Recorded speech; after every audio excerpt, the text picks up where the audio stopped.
प्यारे बच्चों, हम लोग क्रमचय पढ़ रहे थे। क्रमचय के अंतर्गत हम लोगों ने देखा क्रमचय क्या होता है तथा यदि n अलग अलग भिन्न भिन्न वस्तुएं दी गई हैं, इन n वस्तुओं में से जो अलग अलग हैं, जो एक जैसे रिपीटेड ना हो, r वस्तुएं हमें लेनी हैं। n में से r वस्तुओं का सिलेक्शन कर करके यदि उन्हें क्रम में सजाना है तो बनाए गए क्रमचयों की संख्या होती है। मैथमेटिकली इसे लिखते हैं n/r और इसको फैक्टोरियल नोटेशन में हम तोड़ देते हैं n फैक्टोरियल अपान n माइनस r फैक्टोरियल। चूँकि यहाँ n वस्तुएं भिन्न भिन्न हमने लिए थी, यदि दिए गए n वस्तुओं में कुछ वस्तुएं एक जैसी हैं, हमने मान लिया n वस्तुएं जो दी गई हैं उसमें p वस्तुएं एक प्रकार की एक जैसी हैं, p वस्तुएं संख्या में, q वस्तुएं दूसरे प्रकार की और r वस्तुएं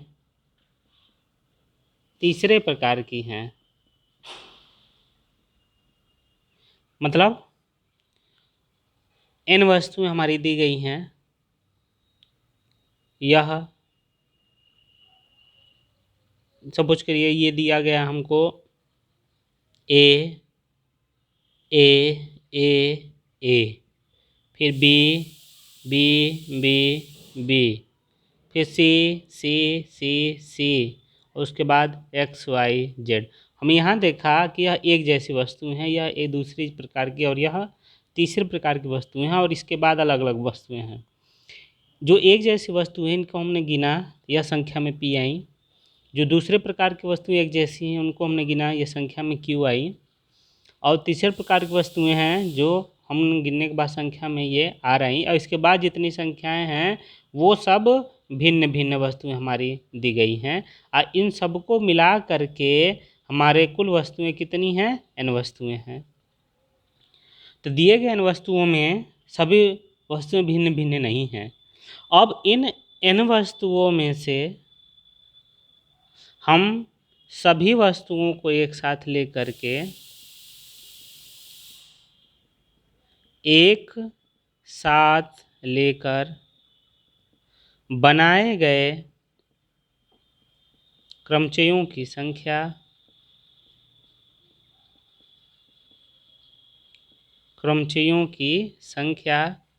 टोटल कितनी वस्तुएं दी गई हैं? n वस्तुएं। तो हम ऊपर n फैक्टोरियल कर लें। एक जैसे पहले प्रकार की कितनी वस्तुएं हैं? q वस्तुएं। तो हम नीचे भाग देंगे, p वस्तुएं, p फैक्टोरियल से भाग दे दें। फिर दूसरे प्रकार की कितनी संख्या है? q वस्तुएं। तो q फैक्टोरियल से हमने भाग दे दिया। और r वस्तुएं तीसरे प्रकार की हैं संख्या में, तो हमने r फैक्टोरियल से भाग दे दिया। यह हो गया जब कुछ वस्तुएं एक जैसी हों तो बनाए गए क्रमचयों की संख्या होती है n फैक्टोरियल अपान p फैक्टोरियल, q फैक्टोरियल और r फैक्टोरियल। एग्जाम्पल ले लेते हैं। शब्द इलाहाबाद के अक्षरों से कितने क्रमचय बनाए जा सकते हैं, ये हमारा क्वेश्चन है। चूँकि हम देख रहे हैं कि इलाहाबाद का जो शब्द है इसमें कुछ एक जैसे अक्षर हैं, जैसे 1 2 3 4, ए 4 बार आया है, एल 2 बार आया है और उसके बाद एच बी और डी ये अलग अलग हैं। टोटल कितने हैं? 1 2 3 4 5 6 7 8 9, टोटल n बराबर 9 हमारे वस्तुएं हैं, जिसमें एक जैसी पहले प्रकार की 4 वस्तुएं हैं और एक जैसी दूसरे प्रकार की हमारी 2 वस्तुएं हैं, बाकी सब अलग अलग है। तो 4 2 6 3 9। तो इलाहाबाद के अक्षरों से बनाए गए क्रमचयों की संख्या यह होती है n फैक्टोरियल अपान p फैक्टोरियल और q फैक्टोरियल। n का मान है 9 फैक्टोरियल, p का मान है 4 फैक्टोरियल और क्यू का मान है 2, 2 फैक्टोरियल। 9 फैक्टोरियल अपान 4 फैक्टोरियल 2 फैक्टोरियल। इसको हम तोड़ाना चाहें तो तोड़ करके लिख सकते हैं। इसको लिख दें 9 गुणे 8 गुणे 7 गुणे 6 गुणे 5 गुणे 4। 4 पर हम फैक्टोरियल लगा दें क्योंकि 4 नीचे है, फैक्टोरियल के साथ दोनों कट जाएंगे। और 2 फैक्टोरियल को हमने 2 गुणे 1 लिखा, ये इससे कट ख़त्म हो जाएगा। 2 से इसको कटा दें 3 हो जाएगा। इसको जब गुणा करेंगे तो इसका मान आ जाएगा 7560 क्रमचय बनाए जा सकते हैं इलाहाबाद के अक्षरों को लेकर के। हाँ, यहाँ ये हमने देखा कि इलाहाबाद के अक्षरों में कुछ अक्षर एक समान हैं, तो इन्हें इस सूत्र से हम सॉल्व नहीं कर सकते हैं। इनको सॉल्व करने के लिए हमें इस सूत्र का प्रयोग करना पड़ेगा, जिसमें रिपीटिशन वाले जितने हैं उनकी संख्या हम देखते हैं और उस संख्या से भाग देते हैं। जैसे 4 है, ए कितनी बार आया है? 4 बार, तो हम 4 फैक्टोरियल से भाग दिए। एल कितनी बार आया? 2 बार, तो हम 2 फैक्टोरियल से भाग दिए हैं।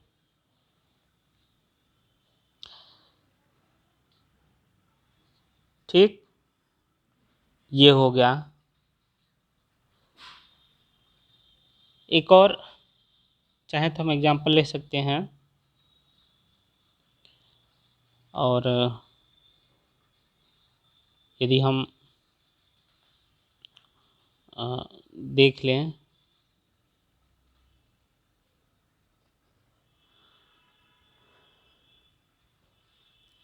शब्द हमने ले लिया, ये ले लो, ये पहला एग्जाम्पल है, ये दूसरा एग्जाम्पल है, हमको खोजना ना पड़े यहीं से ले ले। एग्जाम्पल 2 हमने ले लिया परम्यूटेशन। परम्यूटेशन के अक्षरों से बनाए गए कितने क्रमचय बनाए जा सकते हैं? हमने इसको हल किया, बनाए गए क्रमचयों की संख्या यह बराबर। अब देखते हैं परम्यूटेशन में कितने लेटर्स हैं। 1 2 3 4 5 6 7 8 9 10 11, टोटल 11 अल्फ़ाबेट हैं, तो 11 फैक्टोरियल ऊपर हो जाएगा। एक जैसे देखते हैं इसमें कितने हैं। टी एक जैसा है, कितने? 2, 2 से हमने भाग दे दिया। और कोई एक जैसा है? पी, इसमें E M U A I O N S, बस इतना ही होगा। इतनी क्रमचय बनाए जा सकते हैं। ठीक है, यह हो गया एन वस्तुओं जिसमें कुछ एक जैसे वस्तुएं दी गई हैं, उस तरह के क्वेश्चनों को हम कैसे सॉल्व करते हैं। एक और पॉइंट है पुनरावृत्ति वाले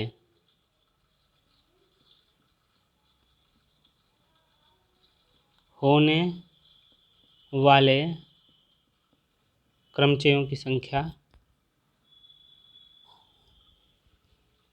वस्तुओं के क्रमचयों की संख्या, जिसमें पुनरावृत्ति होती है। n वस्तुएं दी गई हैं, दिए गए n वस्तुओं में से r वस्तुएं हमें लेनी हैं और इन r वस्तुओं को इस तरह से लेना है कि पुनरावृत्ति, सभी वस्तुओं की पुनरावृत्ति हम कर सकते हैं। पुनरावृत्ति माने दोहरा का मतलब चाहे जितनी बार हम ले सकते हैं। दिए गए n वस्तुएं हैं, r वस्तुएं लेनी है, माने हमें r स्थान भरना है। पहला स्थान भरने कितने तरीके, चूँकि n वस्तुएं दी गई हैं n तरीके। दूसरा स्थान भरने के एक वस्तु हमने भर दिया, तब हमारे पास कितने वस्तुएं बची? फिर हमारे पास n वस्तुएं बची, क्योंकि हम जिसको हम यहाँ भरे हैं उसको भी फिर ले सकते हैं। अर्थात दूसरा स्थान भरने के भी n तरीके, तीसरा स्थान भरने के भी n तरीके हैं, क्योंकि पुनरावृत्ति संभव चाहे जितनी बार हम वस्तुओं को लें। इसी तरह से आरवां स्थान भरने के भी n तरीके, n का हम r बार गुणा करें आपस में तो यह हो जाता है क्रमचयों की संख्या n⁻r। अर्थात दिए गए n वस्तुओं में से r वस्तुएं लेकर के जबकि वस्तुओं की पुनरावृत्ति संभव है बनाए गए क्रमचिह्नों की संख्या होती है n to the power r। एक एग्जाम्पल हमने दिया था एक दिन कि 5 पत्रों को हमें 3 डाकघरों में पोस्ट करने के तरीकों की बात की थी। में कितने प्रकार से पोस्ट किया जा सकता है, कितने प्रकार से डाला जा सकता है, ये हमने क्वेश्चन किया था। इसका हमने सलूशन भी बताया था। यदि इसको n मानते हैं, इसको r मानते हैं तो 5 पर 3 घात आएगा। यदि इसको n मानते हैं, इसको r मानते हैं तो 3 पर 5 आएगा। दोनों उत्तर बराबर नहीं हैं, अर्थात दोनों हम नहीं मान सकते हैं। तो इस सूत्र को हम इस तरीके से लागू करें, इस तरीके से लागू करें, कोई एक ही तरीका सही होगा। उस सही तरीके को हमें ढूंढना है और ये जानना है कि कौन सा तरीका हम यूज करें या क्यों करें। यहाँ हम देख रहे हैं कि 5 पत्रों को डालना है। इम्पोर्टेंस किसका है, पत्रकार कि डाकघर का।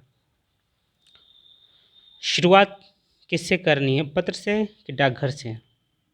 पहला हमने पत्र उठाया, ठीक है। इम्पोर्टेंस पत्र का है न कि डाकघर का, तो हम पत्र से शुरू करेंगे कि पहला लेटर हमने उठाया, इसको कितने प्रकार से हम डाकघर में पोस्ट कर सकते हैं,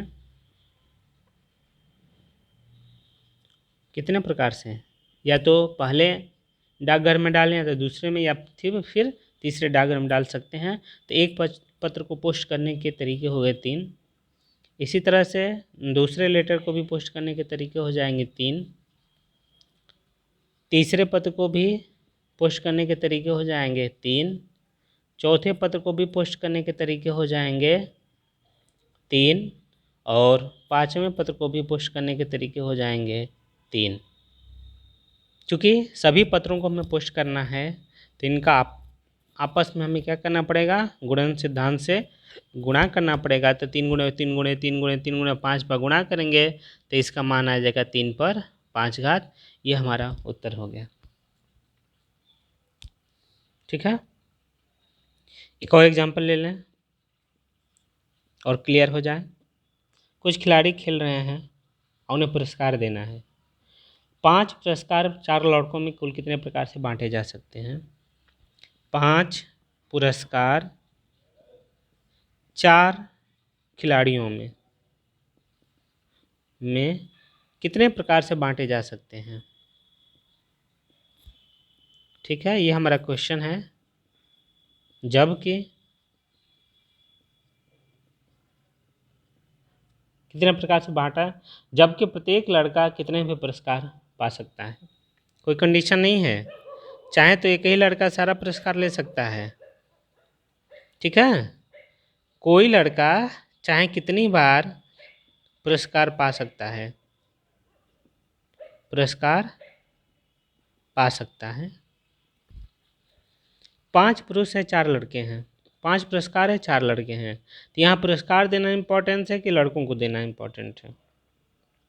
हम पुरस्कार से शुरू करेंगे कि लड़कों से शुरू करेंगे। यदि पुरस्कार से शुरू करते हैं 5 पर 4 घात होगा।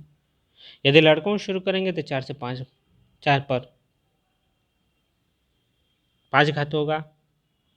हम इम्पोर्टेंस देखते हैं, इम्पोर्टेंस किसका है, पुरस्कार बांटना है ना कि लड़कों को पाना है। हम पुरस्कार से शुरू करेंगे। एक पुरस्कार को कितने प्रकार से बांटा जा सकता है, 4 प्रकार से। पहला लड़का पा जाए या दूसरा पा जाए या तीसरा पा जाए या फिर चौथा लड़का पा जाए। दूसरे पुरस्कार को कितने तरीके से हम बांट सकते हैं, इसको भी बांटने के कुल ढंग हो जाएंगे 4। तीसरे पुरस्कार को भी बांटने के तरीके हो जाएंगे 4। चौथे पुरस्कार को भी बांटने के तरीके हो जाएंगे 4। और 5वें पुरस्कार को भी हम कितने तरीके से बांट सकते हैं, 4 तरीके से। क्योंकि सभी पुरस्कारों को बांटना है, 5 पुरस्कारों को 4 लड़कों में बांटना है,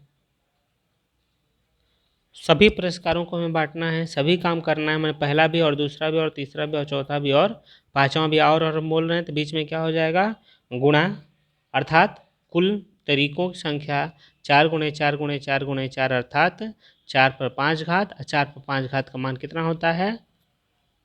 4 16 64, ठीक है। और उसमें फिर 4 गुना कर देंगे तो 600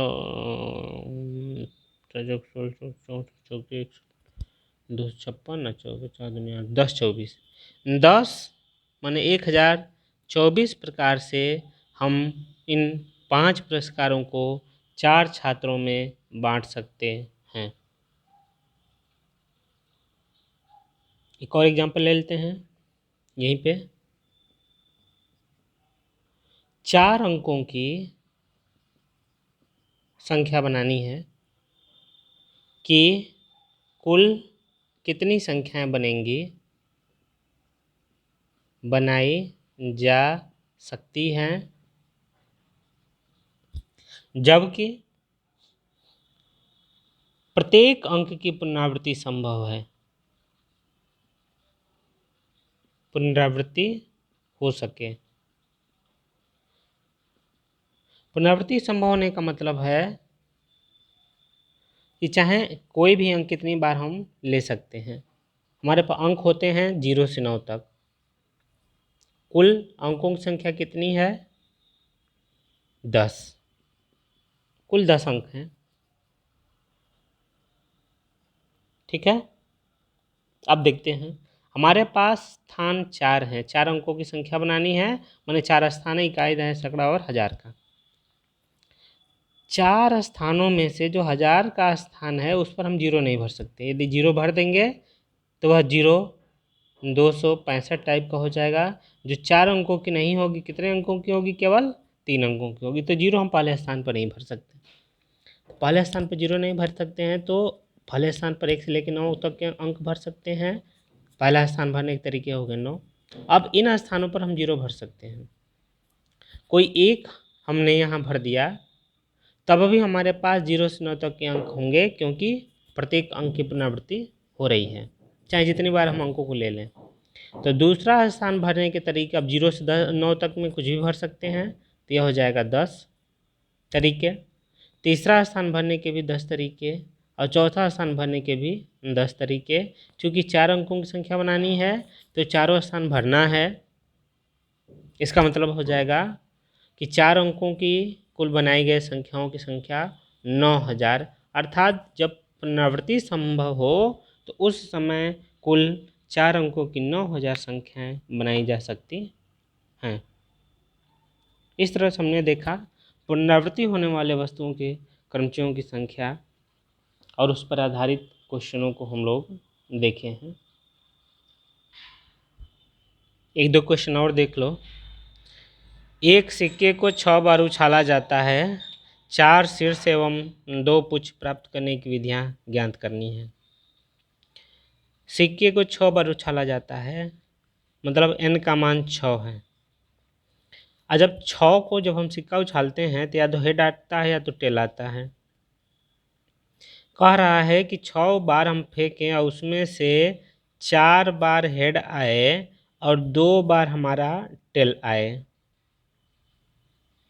अर्थात H H H H 4 बार, T और T 2 बार, और टोटल मिला करके हमारे n का मान 6 आ जा रहा है।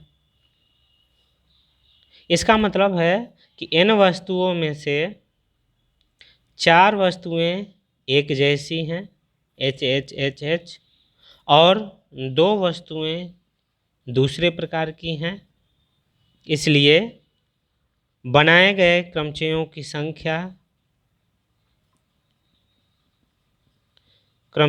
संख्या रेपिटेशन वाला क्वेश्चन, जिसमें हम वस्तुएं भिन्न भिन्न न हो, उस सूत्र का प्रयोग करते हैं तो यह आ जाएगा, होता है n फैक्टोरियल अपान p फैक्टोरियल और q फैक्टोरियल।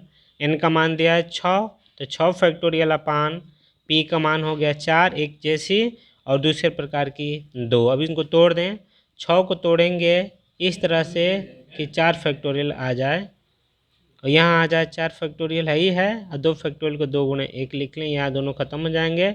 2 से भाग देंगे तो कुल 15 प्रकार से सिक्के को उछालते हैं 6 बार, जिसमें से 4 बार हेड आता है और 2 बार टेल आएगा। दूसरा क्वेश्चन लेते हैं। जॉर्ज के पास 8 सिक्के हैं। कुल सिक्कों की संख्या अर्थात n बराबर 8। इनमें से 2 25 पैसे के 25 पैसे के कितने सिक्के हैं? 2, अर्थात एक जैसे पहले प्रकार के सिक्कों की संख्या हो गई 2।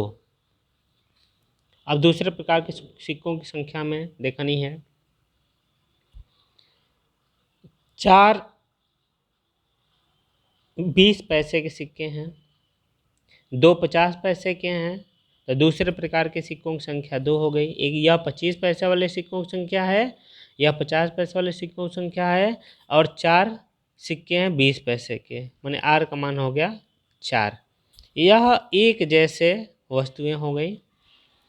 इन सिक्कों को 8 छात्रों में बांटना है। 8 सिक्के हैं, 8 छात्रों में बांटना है, माने प्रत्येक सिक्कों को एक बार लेना ही है। कितने प्रकार से बांटा जा सकता है?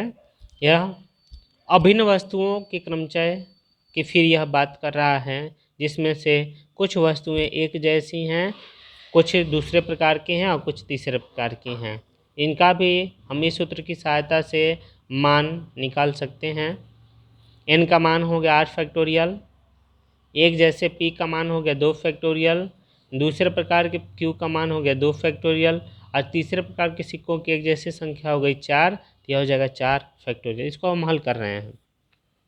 8 × 7 × 6 × 5 × 4, और चूँकि 4 फैक्टोरियल नीचे दिया है तो 4 पर जाकर हम रोक देंगे। यहाँ 2 फैक्टोरियल को तोड़ें 2 × 1, फिर 2 फैक्टोरियल को तोड़ें 2 × 1, या इससे ख़त्म हो गया।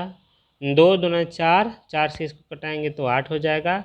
7 दूना 14, 14 छक 84, आप में 5 का गुणा करेंगे तो यह हो जाएगा 420 प्रकार से हम इन 8 सिक्कों को 8 छात्रों में बांट सकते हैं, जबकि 25 पैसे के 2 सिक्के हैं, 50 पैसे के 2 सिक्के तथा 20 पैसे के 4 सिक्के दिए हुए हों।